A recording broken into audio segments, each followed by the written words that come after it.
sometime around March of 2021 after hearing about how it will be the future currency of the digital world. And ever since then, I've been hooked on the concept of being part of the charge to make this a reality. Whether it be through investing for more equipment for crypto mining or educating others on how to both mine and invest. Thus, you bet I was elated to hear that I've been given the opportunity to educate others about my passion for cryptocurrencies, the future of finance. But I digress, as some of y'all might be wondering, what sort of Ponzi scheme is this? The only currency I know is the Russian ruble.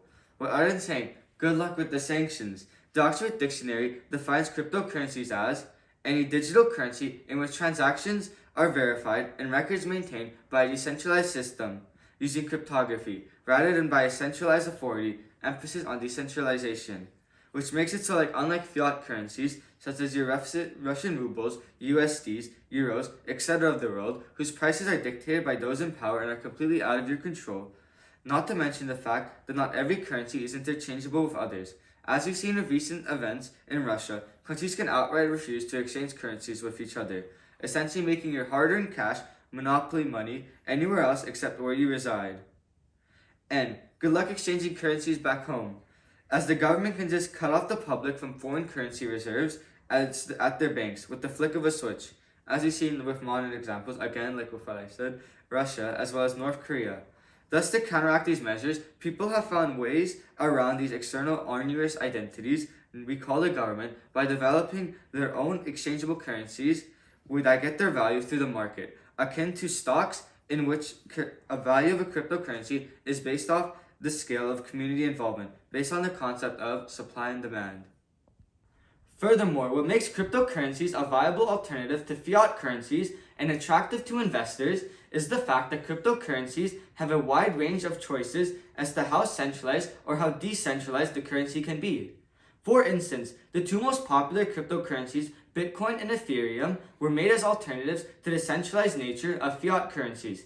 Hence, the two were created in order to be distributed, traded, and stored with the use of a decentralized ledger system known as a blockchain. Whereas, if you were to look to invest in a more stable form of cryptocurrencies, you may be interested in a stable coin, such as USD coin, which gets its value from the value of the USD at the time, without the danger of a government identity deciding how you can use it. Both of these systems come with their own benefits and disadvantages. For instance, decentralized cryptocurrencies are better as a hedge against inflation compared to gold, according to Bloomberg, simply because people believe them to be, which in turn increases the demand for these cryptocurrencies. But how does one obtain this form of money, you may be wondering? There are a total of 3 different ways of obtaining cryptocurrencies, that being via buying it outright through an exchange, which is essentially best described as an online bank that allows users to either exchange fiat currencies to cryptocurrencies or vice versa, which is both the cheapest, fastest, and most secure way of exchanging cryptocurrencies, as they keep records of transactions, but are not always the safest places to keep your earnings, which I will touch on later. Whereas, the alternative and second choice is to outright barter with others in exchange with whichever predetermined currency in order to keep the transaction off the record. Finally, the third and final way to obtain cryptocurrencies, and my personal favorite, which I'm currently doing even as we speak in my basement at home, which is the infamous art of crypto mining. Now, for those of you wondering, how the heck do you mine a digital currency? And where the children I'm exploiting to mine such a resource are? Lucky for you, I can assure you that no child exploitation is being involved with crypto mining. Rather, the only thing being exploited are the graphics processing units, commonly referred to as GPUs, which are what's used to mine. All you need to know about a GPU for this is that they're components of a computer that serve the role of creating more coins of a cryptocurrency, as well as being used to verify the integrity of cryptocurrency transactions that occur, and in return for your investment of both buying a GPU, maintaining it with electricity cost, you can earn some of the value of the coin in pure profit. With each GPU mining a different amount due to their quality, a rating system was developed for their effectiveness at mining called a megahash. For instance, with my RTX 3070 at home, which I bought for around $800, tax included of course, it mines at around 63 mega hash a day, which means I can expect around $120 a month in pure profit, which as you can see over time adds up and can be viewed as essentially a legal way of printing money, even if you... Okay. Just like any other investment, investing in cryptocurrencies comes with its inherent risks. For instance, just like in the real world, platforms where you store your crypto can be hacked into and you can potentially lose a large sum of money.